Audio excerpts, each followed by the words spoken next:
안녕하세요. 유명숙입니다. 어제 모처럼 만에 옷 정리를 하였습니다.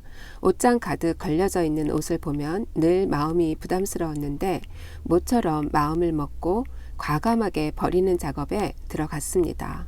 저는 워낙 미련이 많아서 버리는 것조차 잘 하지를 못했습니다. 얼마 전 유튜브에서 한 여배우의 집을 보여주는데 그 큰 집에 꼭 필요한 것 외에는 가구는 물론 나와 있는 물건들이 거의 없었어요. 저희 집과 비교가 되면서 충격을 받았습니다. 냉장고 안도 텅텅 비어 있었는데 그래도 먹을 건 다 먹는다고 하더라고요. 늘 뭔가를 꽉 채워야만 넉넉한 느낌이었는데 비우고 난 옷장에 생긴 룸을 보면서 숨통이 트이고 왠지 여유로운 마음까지 들었습니다. 버린 옷들의 대부분을 보니 지난 몇 년간 손도 대지 않은 옷이 대부분이었습니다. 버리는 것도 연습이 필요하다는데 이제 시작을 했으니 집안 구석구석을 정리해야겠다는 생각이 들었습니다. 오늘 소개해드릴 묵상 에세이는 이름보다 오래 기억되는 성품이란 책입니다. 성품은 우리의 내면을 비추는 거울이요, 상대에게 그리움을 불러일으키는 향수라고 합니다. 사도 바울은 갈라디아서에서 육체의 소욕을 뛰어넘어 성령의 인도하심을 따라 9가지 열매를 맺어 하나님 나라를 유업으로 받으라고 권면해 주었어요.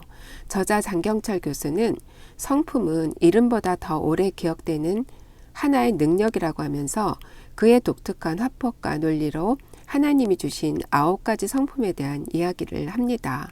이러한 성품을 이루기 위해서는 끊임없는 성화의 훈련 과정을 거쳐야 한다면서 성경 속 인물을 통해 이러한 성품을 닮아가는 법을 설명해주고 있습니다.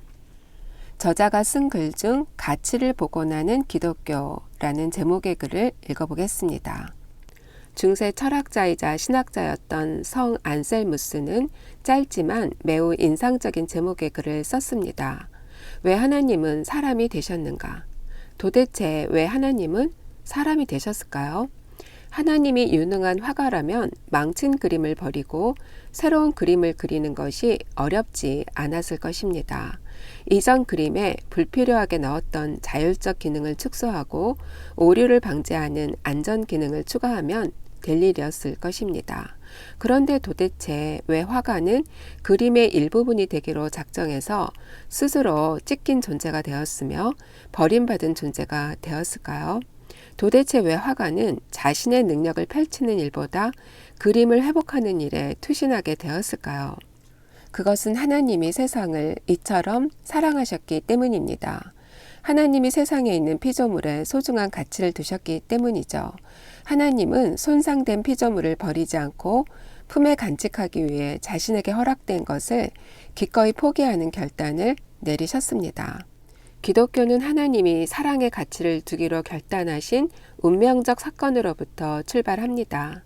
망가진 우주가 새롭게 회복된 사건에서 기독교가 시작되었다면 기독교는 기본적으로 용서를 통해 가치를 복원합니다.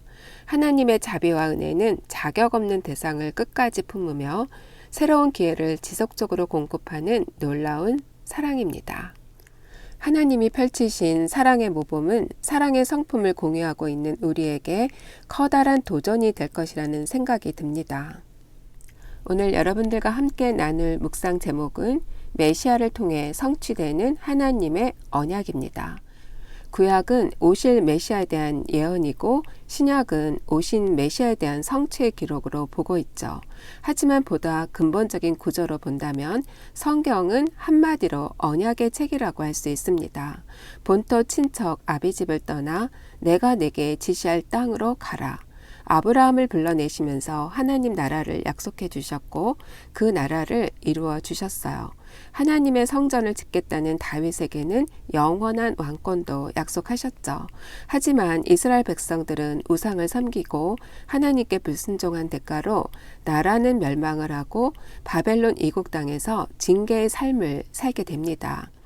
이러한 상황 속에서 백성들은 절망할 수밖에 없는데 하나님은 또 다른 약속을 주셨어요. 내가 이스라엘 집과 유다 집에 대하여 일러준 선한 말을 성취할 날이 이르리라. 그날 그때의 다윗에게서 한 공의로운 가지가 나게 하리니 그가 이 땅에 정의와 공의를 실행할 것이라. 이것은 메시아에 대한 예언이죠. 예수님이 오심으로 이 땅에 하나님 나라가 임하고 온전한 예배가 회복된다는 거예요. 그날의 여호와는 우리의 의라는 이름을 얻으리라. 단순한 이스라엘만의 회복을 의미하는 것이 아니고 하나님의 의로 통치하는 그날이 온다는 거죠. 그 약속대로 말씀이 육신이 되어 예수님이 이 땅에 오셨고 이제 말씀이 우리를 다스리게 되었습니다. 헬무트 틸리케는 이렇게 이야기를 하네요. 재앙과 비운이 덮칠지라도 십자가 아래에 있으면 주님이 능력의 손으로 막아주신다 라고요. 훈련과 성화의 과정을 거쳐 사랑과 희락, 화평과 오래 참음, 자비와 양선, 충성과 온유와 절제, 이 9가지 성품이 잘 조화되어서 하나님의 의를 이루는 삶을 살아가기를 소망합니다. 여러분들 다음 시간까지 샬롬.